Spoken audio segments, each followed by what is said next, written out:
Hello everyone. Welcome back to English Easy Story.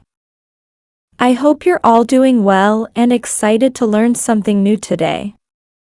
If you want to speak English fluently, confidently, and naturally, then this lesson is for you. Today, I am going to teach you how to think in English, which is one of the most important steps to becoming a fluent English speaker. We all know how frustrating it can be when we have to stop and translate sentences from our native language into English before speaking. It slows us down, makes us feel less confident, and often leads to mistakes. Wouldn't it be amazing if you could skip that translation process and just think in English from the start? Well, I'm here to tell you that it's possible by following 4 simple stages. You can train your brain to think directly in English. And trust me, this will make a huge difference in how you speak. Before we start, don't forget to subscribe to Simple Spoken English if you haven't already.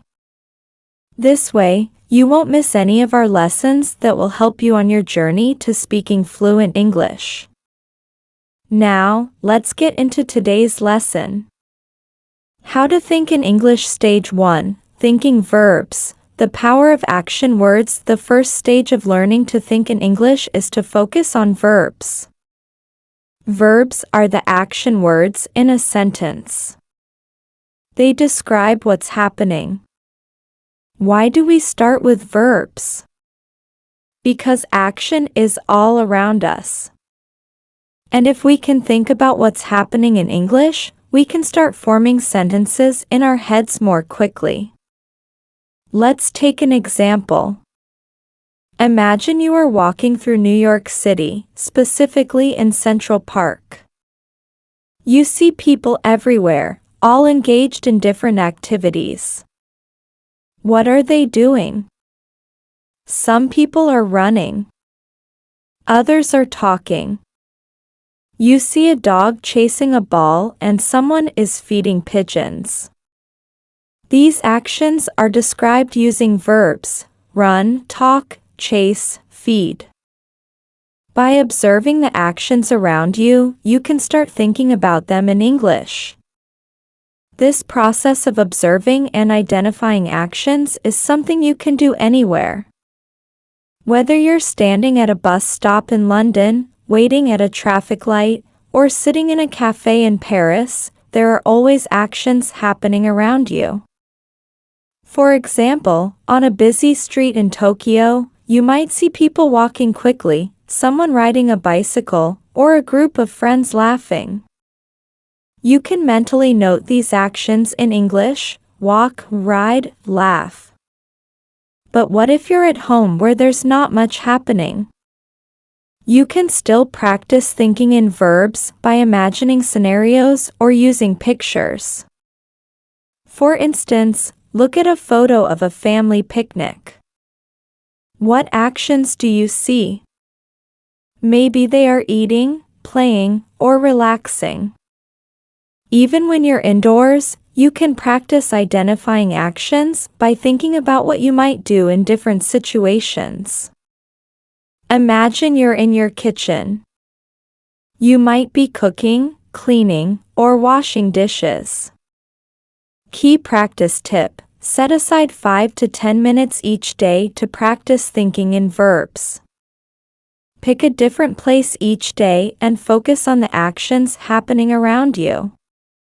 As you do this regularly, you'll train your brain to think about actions in English, making it easier to describe what's happening in the moment.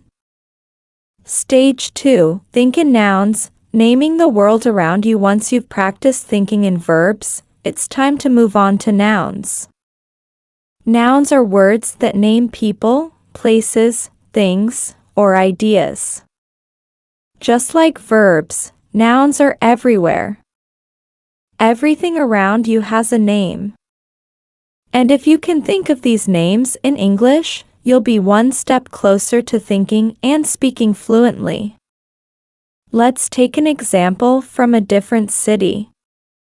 Imagine you're in Sydney, Australia, standing by the famous Sydney Opera House. As you look around, you see the building, the harbour, and many tourists taking photos.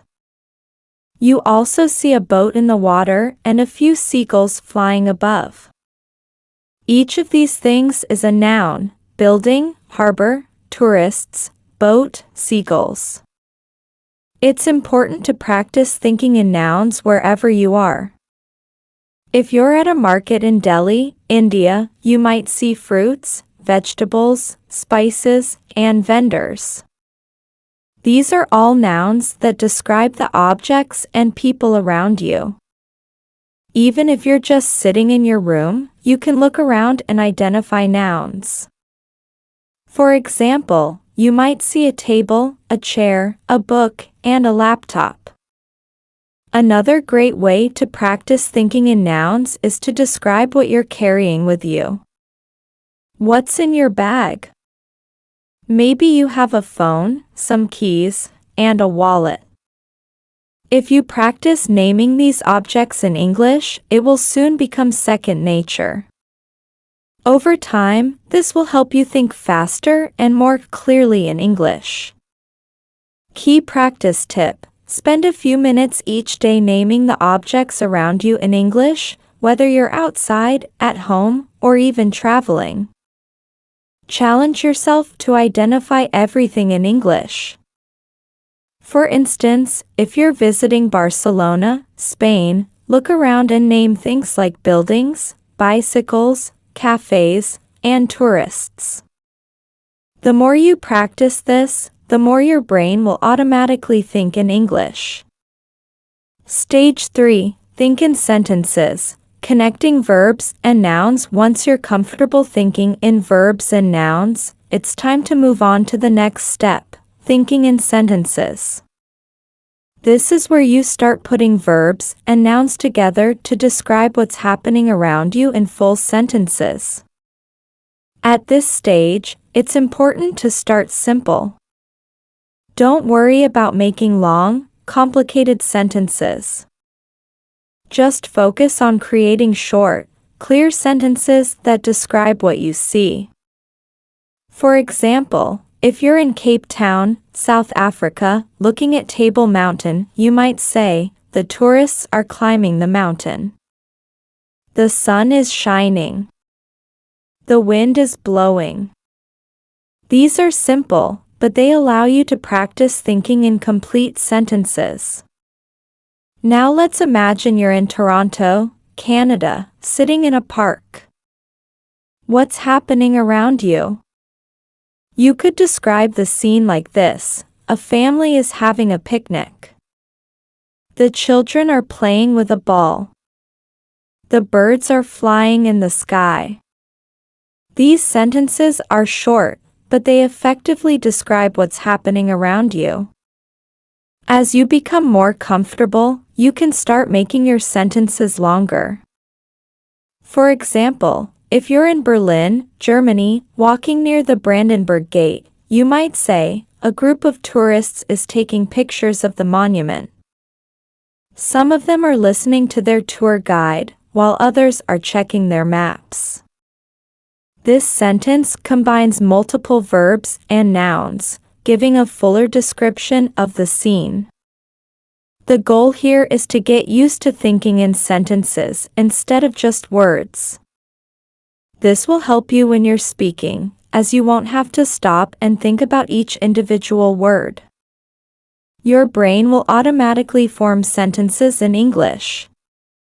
Key practice tip: every day, take 10 to 15 minutes to describe your surroundings in sentences.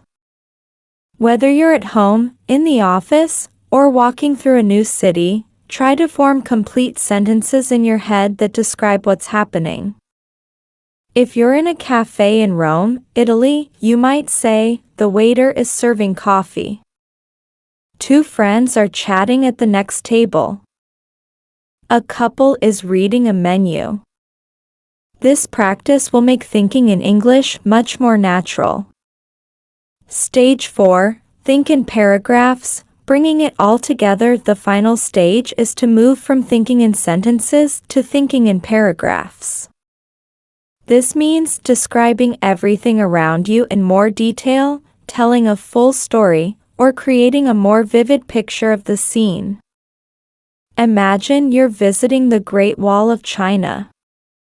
Here's how you might describe it in a paragraph. I'm standing on the Great Wall and the view is incredible. The mountains stretch out as far as I can see, and the wall winds its way across the landscape. There are tourists all around me taking pictures and walking along the wall. I can hear people speaking in different languages, and there's a cool breeze blowing through the air. The steps are steep, and the stone is worn from centuries of use in this paragraph. You've combined everything: verbs, walking, speaking, nouns, tourists, mountains, wall, and sentences to create a full description of the scene. By practicing this, you'll start thinking in English more naturally, as you won't just be forming short sentences. You'll be able to describe things in full detail. Let's take another example. Imagine you're walking through a bustling market in Istanbul, Turkey. You might describe the scene like this: the market is filled with people, all busy shopping and bargaining with the vendors. I can smell the spices in the air, and the bright colors of the rugs and textiles catch my eye. A man is selling tea from a cart, and groups of tourists are taking photos. The sound of people talking and laughing fills the air, and the atmosphere is lively and energetic. When you practice thinking in paragraphs like this, you are training your brain to describe events and scenes in full detail without stopping to translate from your native language. This stage is essential because it helps you not only think in English but also express your thoughts in a more coherent and fluent way. By focusing on forming paragraphs, you can talk more naturally and at length, which is key when you're aiming for fluency. Let's take one more example to practice. Imagine you're sitting in a cozy cafe in Amsterdam, Netherlands. Here's how you might describe the scene in a paragraph. I'm sitting at a small table by the window, sipping my coffee. The cafe is warm and inviting, with soft music playing in the background. Outside, I can see people riding their bicycles along the canal. The sky is cloudy, and it looks like it might rain soon. Inside, a few people are reading books, and a couple is chatting quietly over their breakfast. The smell of freshly baked bread fills the air, and the atmosphere is calm and peaceful. In this paragraph, you've combined all the elements: verbs, nouns, and sentences to create a vivid picture of the scene. This is the final stage of thinking in English, where you can describe situations in detail just as you would in your native language. Take a few minutes to describe your day in a paragraph. Start from the moment you woke up and think about everything that happened. What did you do? Where did you go? Who did you meet? Try to describe it all in English. For example, today was a busy day. I woke up early and went for a walk in the park. The weather was nice, and I saw a lot of people exercising. After that, I had breakfast at a small cafe. I ordered a cappuccino and a croissant. Later, I went to work and had a meeting with my team. We discussed our new project, and everyone had great ideas. In the evening, I met a friend for dinner at a restaurant. We had a great time catching up and talking about our week. This type of daily practice will not only help you think in English, but also improve your ability to recall and describe events in detail. Putting it all together, achieving fluency through practice. By now, you should have a clear understanding of the 4 stages of thinking in English. Think in verbs, focus on action words, and describe what is happening around you. Think in nouns, name the people, places, and things you see in your surroundings. Think in sentences, combine verbs and nouns to form short, simple sentences. Think in paragraphs, bring everything together to create detailed descriptions of scenes and events. Each of these stages builds on the previous one, helping you develop the ability to think directly in English without the need for translation. It's important to practice each stage regularly, as this will train your brain to process information in English more naturally. Why thinking in English is essential for fluency. Now that you understand the stages, let's talk about why this method works. When you first start learning English, you likely translate from your native language. This is natural, but it creates a delay in your speaking. Instead of speaking smoothly, you have to pause and think about what to say, which can make you feel less confident. By practicing thinking in English, you eliminate that translation step. Your thoughts will naturally form in English, making your speech faster and more fluid. When you can think in English, you'll also find it easier to have conversations, express your ideas, and respond quickly in discussions. For example, imagine you're at a job interview in London, and the interviewer asks you to describe a challenging situation you faced at work. If you're thinking in your native language, you might need a moment to translate your thoughts into English. But if you've trained yourself to think in English, you can respond immediately and confidently without hesitation. The same goes for everyday conversations, whether you're chatting with friends, giving a presentation, or even ordering food at a restaurant. Being able to think in English will make the process much smoother. Practical exercises to help you think in English. Now that you've learned the 4 stages, here are some practical exercises you can do to improve your ability to think in English. Daily observations. Spend 10 to 15 minutes each day observing your surroundings and describing them in English. Whether you're on the bus, at the park, or walking through your neighborhood, challenge yourself to describe everything you see using verbs, nouns, and sentences. Picture descriptions. Find a photo from a magazine, website, or your own photo album. Look at the picture closely and describe everything you see in English. For example, if you're looking at a picture of a beach, you could say, "The sand is white, and the water is crystal clear. There are a few people swimming, and some children are building a sandcastle. In the distance, I can see a boat sailing on the horizon." Write a journal. At the end of each day, write a short journal entry in English. Start by describing what you did that day, where you went, and who you met. As you practice, try to include more details in your descriptions. Talk to yourself. If you don't have anyone to practice speaking English with, you can practice by talking to yourself.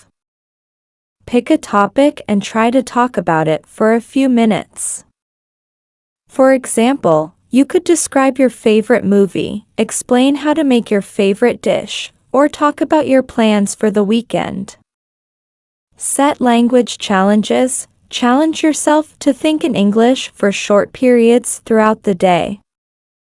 For example, set a timer for 5 minutes and commit to thinking only in English during that time. Gradually increase the time as you become more comfortable. Final thoughts. The road to fluency. Learning to think in English is a journey. and it requires patience and practice. The more you engage with the language, the more natural it will feel to think, speak, and express yourself in English. By following the 4 stages of verbs, nouns, sentences, and paragraphs, you'll build a strong foundation for fluency. Remember, the key to success is consistency. Practice every day, even if it's just for a few minutes, and you'll see improvement over time. It's normal to make mistakes along the way, but don't let that discourage you. Every mistake is an opportunity to learn and grow. So, are you ready to take the next step on your English learning journey? Start practicing today, and soon you'll be thinking in English like a native speaker. Thank you for joining me in today's lesson on Simple Spoken English. Don't forget to like this video, subscribe to our channel, and hit the notification bell so you won't miss any of our upcoming lessons. Keep practicing, stay curious, and I'll see you in the next lesson.